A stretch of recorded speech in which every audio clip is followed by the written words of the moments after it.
আসসালামু আলাইকুম। প্রিয় দর্শক, অন্য মঞ্চের আলাপচারিতায় আপনাদের সকলকে স্বাগত জানাচ্ছি। আজ আমার সঙ্গে আলোচনার জন্য উপস্থিত হয়েছেন বিশিষ্ট সাংবাদিক জনাব আমিন আল রশিদ। জনাব আমিন আল রশিদ, আপনাকে আমাদের অনুষ্ঠানে স্বাগত জানাচ্ছি। আশা ধন্যবাদ করি মামুন। আপনি আমাকে শুনতে পাচ্ছেন। জি, শুনতে পাচ্ছি। আহ, একটা জিনিস আপনি লক্ষ্য করেছেন নিশ্চয়ই, যে গত কদিন ধরেই যে আমাদের তো গতকালকে তো আন্তর্জাতিক নারী দিবস উদযাপিত হলো। এই দিবসের আগে পরে গত কয়েকদিন ধরে আমরা দেখলাম যে বাংলাদেশের নারীদের যে স্বাভাবিক জীবনযাপন, সেখানে যেন এক ধরনের ছন্দপতন হয়েছে।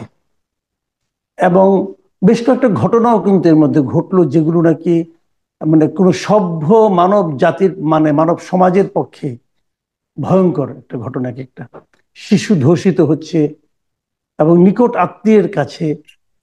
তারপরে আপনার ঢাকা বিশ্ববিদ্যালয়ের মতো এলাকায় নারীকে হেনস্থার শিকার হতে হচ্ছে, এবং যার দ্বারা হেনস্থার শিকার হচ্ছে তাকে আবার ছাড়িয়ে নেওয়ার জন্য তৌহিদি জনতা উদ্দীপ্ত হচ্ছে।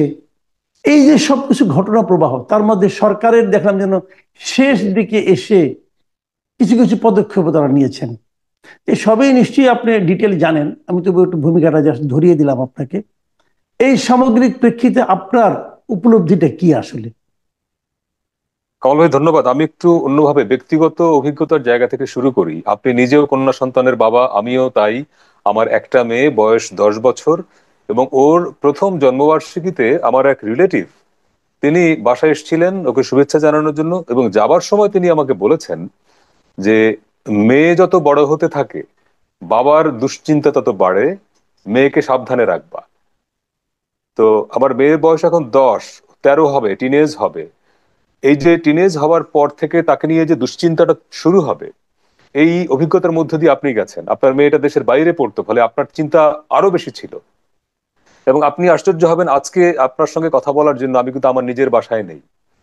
আমার নিজের বাসায় নেই কারণ আমি আপনার সঙ্গে কথা হচ্ছিল যে আজকে এই ইস্যুটা নিয়ে আমরা কথা বলবো। তো এই ধর্ষণ, এই শব্দগুলো নিয়ে আমরা যখন কথা বলবো, আমার বাসায় আমার 10 বছরের মেয়ে দেখা গেল যে আমার কথা সে শুনে ফেলবে। আমি এবং এরপরেও যদি আমাকে প্রশ্ন করে যে এই শব্দের অর্থটাকে, আমি তো বলতে পারবো না। আমি সেজন্য আমার এক প্রতিবেশীর বাসায় এসেছি, যেই বাসায় কোনো শিশু নাই, আপনার সঙ্গে কথা বলার জন্য। এবং আমার মেয়ে যখন ওর মায়ের সঙ্গে ধরেন 2 বছর 3 বছর আগে ও গ্রামের বাড়িতে যেত, আমার মাথায় টেনশন থাকতো যে পানিতে পড়ে কিনা। আপনি জানেন যে বরিশাল অঞ্চলে প্রচুর নদী, খাল, পুকুর, আমাদের গ্রামের বাড়িতে পুকুর। আমি টেনশনে থাকতাম যে পুকুরে পড়ে কিনা। এবং আপনি জানেন যে বাংলাদেশে প্রতি বছরই প্রচুর শিশু পানিতে ডুবে মারা যায়।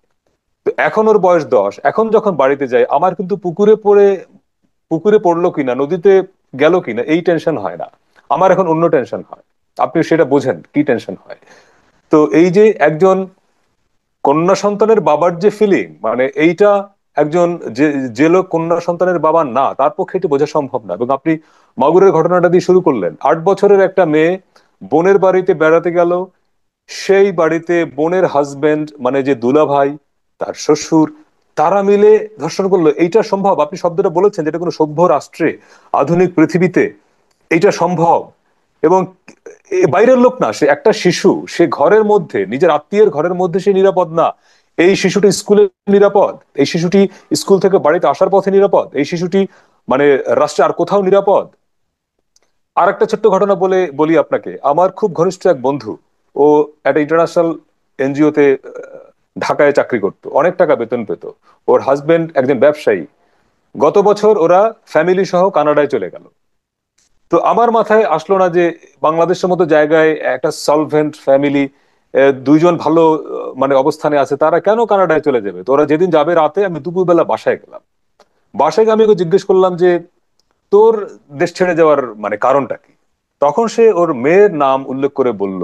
ও ও ও তখন ক্লাস 7-এ পড়ে। বলল যে ওর সেফটি সিকিউরিটি তুই এনশিওর করবি। আমি মানে ভরসা পাই না। এখন আমি জানি না খুব বাড়াবাড়ি কিনা বা, কিন্তু এটা রিয়েলিটি। তো তো একটা বাংলাদেশের আমরা 53-54 বছরে কি রাষ্ট্র গড়ে তুললাম, এবং বছর পর বছর ধরে আমরা এই বিরুদ্ধে কথা বলছি, এই নারী নির্যাতনের বিরুদ্ধে, ধর্ষণের বিরুদ্ধে কথা বলছি। আমাদের যে আইনটা আছে খুবই ভালো আইন এক অর্থে, যে ধর্ষণের সর্বোচ্চ শাস্তি মৃত্যুদণ্ড, এবং অনেক ধর্ষণের শাস্তি মৃত্যুদণ্ড দেয়া হয়েছে। কিন্তু তারপরেও এইরকম ঘটনা কেন ঘটে? এবং আজকেই আপনি খেয়াল করবেন যে হাইকোর্ট আমি আপনাকে এই যে, একটু থামাই, আমি একটু থামাই। জি, আপনি এই যে বললেন যে ধর্ষণের শাস্তি মৃত্যুদণ্ড, এই আইনটা হয়েছে আরো বেশ কয়েক বছর হয়ে গেছে। 2000 সালে। এ তাহলে কত বছর হলো? 24 বছর হলো, তাই না? 25 বছর, জি। এর মধ্যে কোনো ধর্ষকের মৃত্যুদণ্ড কি হয়েছে, মানে বাস্তবায়িত হয়েছে?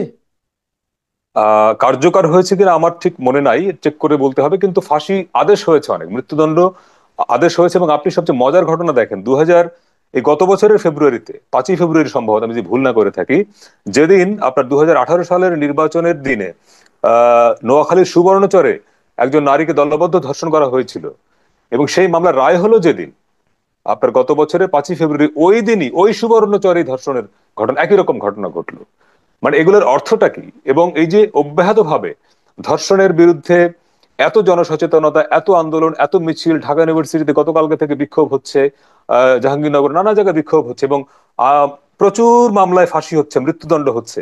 কিন্তু তার মানে কি, যখন একটা লোক এই জাতীয় অপরাধ করে, তার মাথাতে সে আইনটা থাকে না, তার মাথায় ওই ইনসিডেন্টটা থাকে না যে এর আগে কি হয়েছিল। কারণ সে যখন ধর্ষণ করে বা এই কাজে প্রবৃত্ত হয়, তখন আসলে সে মানুষের পর্যায়ে সে থাকে না। আপনি যে শব্দটা বলেছেন অমানুষ, সে আসলে ওই বোধ থাকে না, তার মধ্যে আইনের ভয় থাকে না। ইভেন যদি সে মুসলিম হয়, তাহলে তার তো পরকালের ভয় করবার কথা, তার মধ্যে হয়তো পরকালের ওই যে জবাবদিহির বিষয়টা মাথায় থাকে না। অর্থাৎ সে তখন মানুষের পর্যায়ে সে আর থাকে না, যে কারণে সে একটা 8 বছরের শিশু হোক, 16 বছরের শিশু হোক, আর যেই হোক, তাকে সে এই, মানে তার উপরে পাশবিকতা করবার সে সাহস পায়। এবং এই একটা ভালো আইন, মানে এই যে একটা অপরাধের সর্বোচ্চ শাস্তি মৃত্যুদণ্ড, তাই তো? তা আপনি আর কি শাস্তি দিবেন? এখন আপনি যেটা বলতে পারেন যে হ্যাঁ, কয়টা কার্যকর হয়েছে, কার্যকর কয়টা হয়েছে, এটা একটা ভালো একটা ইনভেস্টিগেশন হতে পারে যে ধর্ষণের অপরাধে এই আইন হবার পরে, 2000 সালের পরে এখন পর্যন্ত কতগুলো ধর্ষণের অপরাধে ফাঁসি কার্যকর হয়েছে, মৃত্যুদণ্ড কার্যকর হয়েছে, এটি একটি ইনভেস্টিগেশন করা যেতে পারে। কিন্তু একটা জিনিস আমরা অবশ্যই বলবো, ধর্ষণ তো একটা ভয়ঙ্কর খারাপ অপরাধ। সেটা ঠিক আছে, আপনি বললেন যখন আইনের কথাটা মাথায় থাকে না, সে অমানুষ হয়ে যায়, এটুকু আমি মানলাম। কিন্তু আপনি পাশাপাশি দেখেন, এই যে মরাল পুলিশিংটা হচ্ছে, আপনার ওড়না কোন অবস্থায় আছে, কি অবস্থায় থাকতে পারবে না পারবে, আপনি মাথায় কেন কাপড় দিচ্ছেন কি দিচ্ছেন না, এটা এই যে জিনিসটা, এইটা তো আর অমানুষ হয়ে যাচ্ছে না।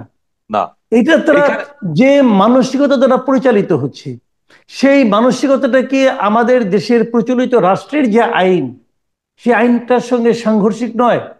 যদি এটা শুধু, সাংঘর্ষিক হয়, তাহলে এটা আমরা হতে দিচ্ছে কেন সরকার, হতে দিচ্ছে কেন রাষ্ট্র? কারণ এটা শুধু রাষ্ট্রের প্রচলিত আইনে সাংঘর্ষিক না, এটা এমনকি তারা যেই ইসলামের কথা বলে এটা করে, সেই ইসলামের সঙ্গেও সাংঘর্ষিক। ইসলামের কোথাও বলা নাই যে একজন নারী রাস্তা দিয়ে হেঁটে গেলে তাকে এইভাবে মপ করতে, মানে তাকে এইভাবে মানে শিক্ষা দিতে হবে। তো আর বাংলাদেশে শরিয়া আইন চালু হয় না এখনো, আর শরিয়া আইন যেসব দেশে চালু হচ্ছে সেখানেও এরকম হয় কিনা আমি ঠিক জানি না।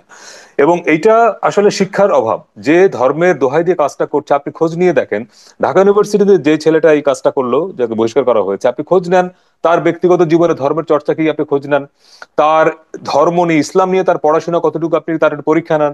এবং ঢাকার বাইরে বা ঢাকা শহর, ঢাকার বাইরে প্রতিনিয়তই যারা এই পুলিশিংটা করেন, মানে ইসলামের নামে, ধর্মের নামে পুলিশিংটা করেন, এদের একটা বড় অংশেরই শিক্ষা দীক্ষা অর্ধেক, মানে ধর্ম সম্পর্কে, ইসলাম সম্পর্কে এদের পড়াশোনা অর্ধেক। অর্ধেক কারণ কি, ইসলামের বেসিক জিনিসটাই এরা বেসিক জিনিস থেকে অনেক দূরে। এবং আমি মনে করি ঢাকা ইউনিভার্সিটির যে কেসটা, এইটা একটা কেস স্টাডি হিসেবে নেওয়া দরকার। যে এই যে ঢাকা ইউনিভার্সিটির মতো জায়গায় একজন ছাত্রীকে যেভাবে সে বুলিং করলো বা যেভাবে হেনস্থা করলো, এটা করার সাহস পেলো কি করে সে? মানে তার ফ্যামিলি ব্যাকগ্রাউন্ড চেক করা দরকার, সে বেড়ে না, উঠলো কি করে, সে কোথায় এখানে পড়েছে। আপনি তার ফ্যামিলি ব্যাকগ্রাউন্ডের কথা বলছেন, আমি ফ্যামিলি ব্যাকগ্রাউন্ডের প্রসঙ্গে একটু পরে আসছি। তার আগে আমি আরেকটা কথা আপনাকে বলতে চাচ্ছি। তাকে পুলিশ ধরে নিয়ে গেল, তারপর তাকে ছাড়ানোর জন্য তৌহিদি জনতা নামধারীদের যে উল্লাস এবং যে তাণ্ডব আমরা দেখলাম, সেটাকেই বা আপনি কি বলবেন? এবং তৌহিদি সেটাকে জনতা, রাষ্ট্র কেন অনুমোদন করলো? আমি তো বললাম কি রাষ্ট্র অনুমোদন করেছে, রাষ্ট্র কেন রাইট, সেটাকে অনুমোদন করলো? এই অনুমোদনের মাধ্যমে কি তাদের এক ধরনের আস্কারা দেওয়া হয়নি?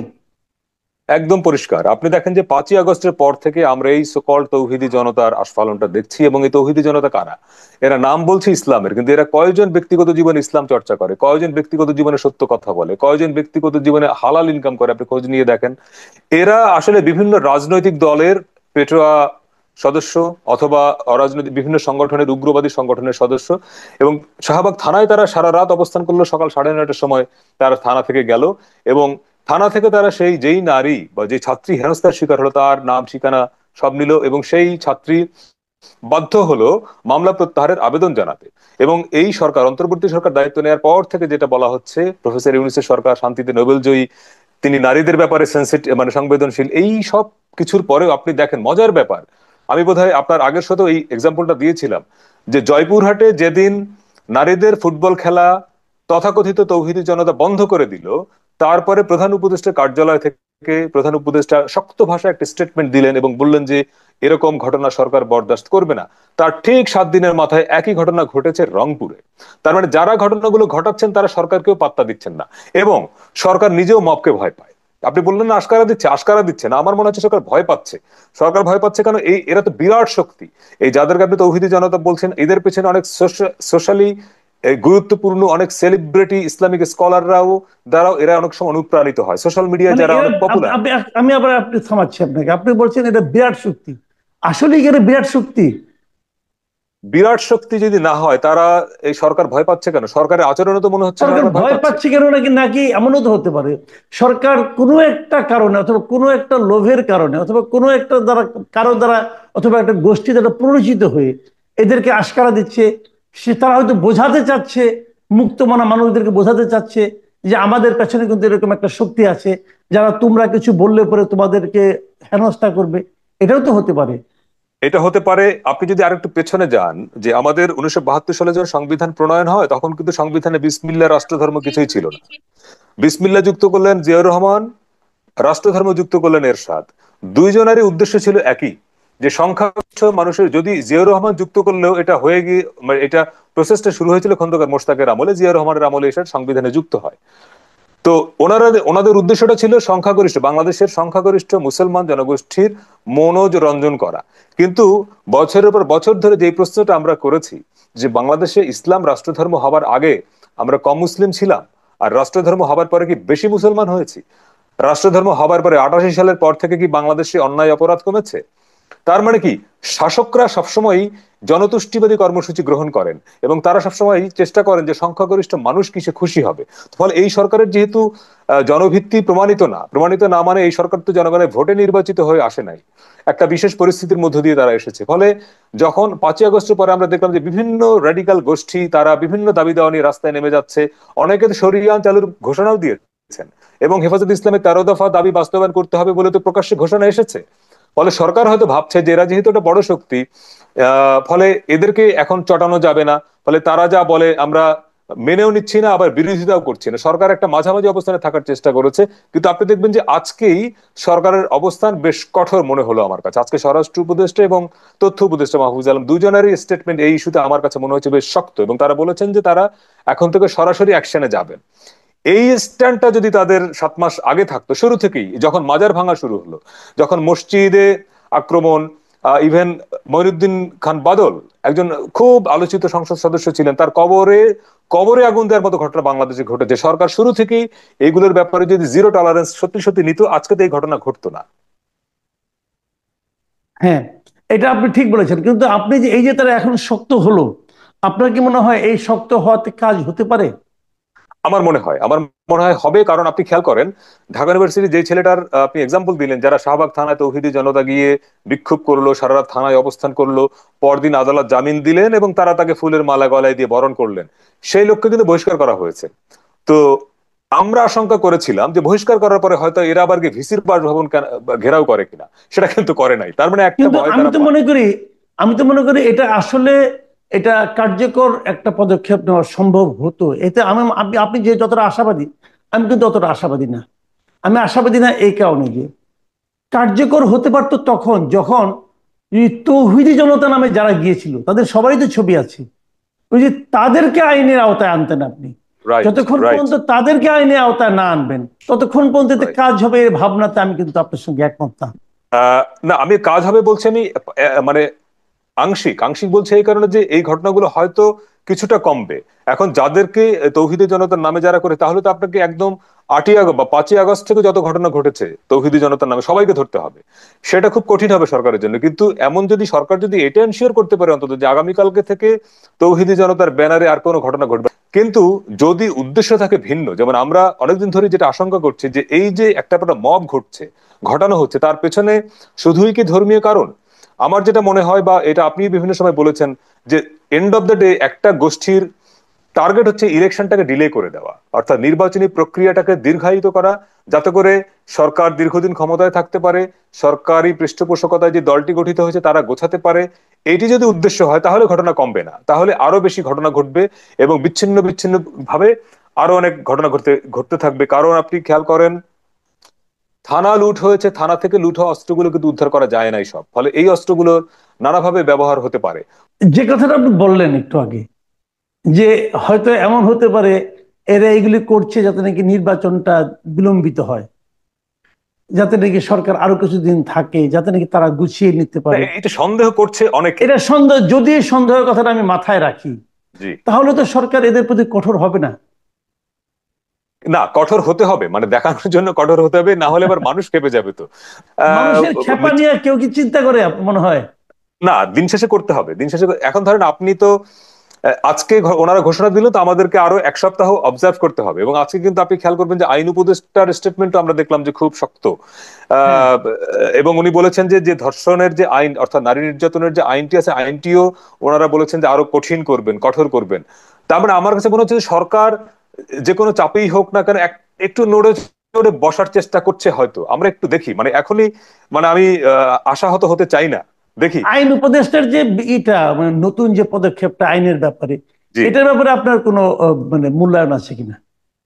উনি এখন যে আমাদের 2000 সালের যে নারী ও শিশু নির্যাতন দমন আইন, সেখানে আছে যে এই অপরাধে যদি বিচার হয়, সেটি 30 দিনের মধ্যে তদন্ত শেষ করতে হবে, যদি অপরাধীকে হাতে নাতে ধরা না যায়। আর যদি অপরাধীকে হাতে নাতে ধরা যায়, যেটা মাগুরায় হলো, ধরেন এটা তো হাতে নাতে ধরা এক ধরনের, তাহলে 15 কার্য দিবসের মধ্যে তদন্ত শেষ করতে হবে এবং 180 দিনের মধ্যে বিচার শেষ করতে হবে। তো আজকে আইন উপদেষ্টা বলেছেন এই জিনিসটাকে অর্ধেকে নামিয়ে আনা, অর্থাৎ তদন্ত 15 দিনের মধ্যে শেষ করতে হবে আর বিচার শেষ করতে হবে 90 দিনের মধ্যে। এটা হচ্ছে ওনার প্রস্তাব, যে এইভাবে আইনটি ওনারা সংশোধন করার জন্য একটা উদ্যোগ নেবেন।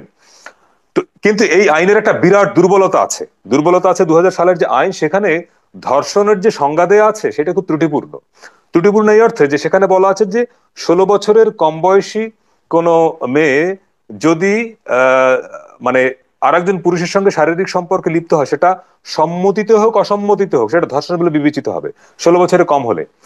আর 16 বছরের বেশি কোনো মেয়ে বা নারী যদি আরেকজন পুরুষের সঙ্গে সম্মতিতে অসম্মতিতে, ব্যাপারটা এরকম না, ওখানে বলা আছে যে যদি ভয় ভীতি দেখিয়ে তার সঙ্গে যৌন সম্পর্ক স্থাপন করেন, তাহলে সেটি ধর্ষণ হিসেবে বিবেচিত হবে। এখন ধরেন বাংলাদেশে অসংখ্য ঘটনা এরকম ঘটেছে যে সম্মতিতে হয়েছে, কিন্তু পরে কোনো কারণে দুজনের মধ্যে বিরোধ হয়েছে, নারী গিয়ে মামলা করেছেন ধর্ষণের।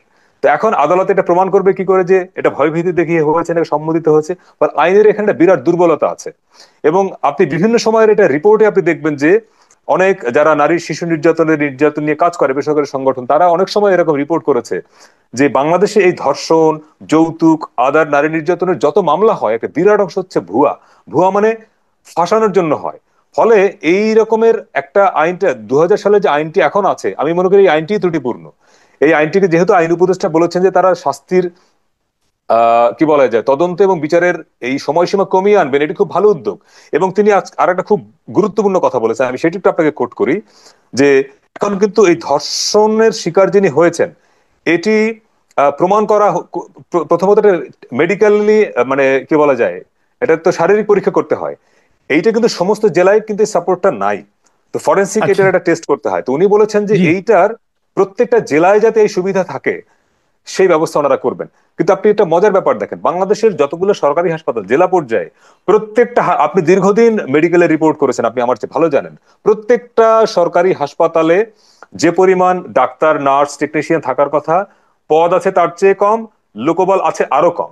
তো এখন যেইখানে অসংখ্য এই ল্যাব বন্ধ থাকে, এক্স রে হয় না, অ্যানাস্থেসিস না থাকার কারণে অপারেশন হয় না, ডাক্তারের পদ 6টা আছে 3 জন, এরকম বাস্তবতার মধ্যে আপনি ধর্ষণের এই আলামত প্রমাণ করবার জন্য সমস্ত জেলায় এই সিস্টেম গড়ে তুলবেন, এটা খুব কঠিন। এটা শুনতে ভালো লাগে কিন্তু এটা খুব কঠিন, কিন্তু এটা করা গেলে ভালো।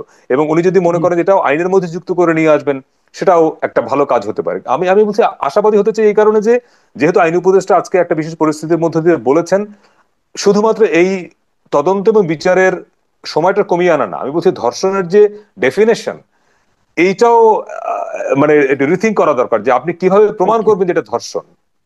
অনেক ধন্যবাদ জনাব আমিনুল রশিদ। আপনি মানে আপনার গুরুত্বপূর্ণ সময় দিয়ে আমাদেরকে ধন্য করেছেন বলবো আমি। কারণ এই বিষয়গুলো এখানে এখানে কিছু আইনের বিষয় তো আছে। এই বিষয়গুলো আপনি যতটা ভালো জানেন, হয়তো অনেকেই জানেন না, অনেকেই বিষয়গুলো নিয়ে ক্লিয়ার হবেন, কারণ অনেকের মনে কিন্তু নানা ধরনের প্রশ্ন ছিল। আমার ধারণা, প্রিয় দর্শক, আপনারাও শুনলেন ওনার কথা।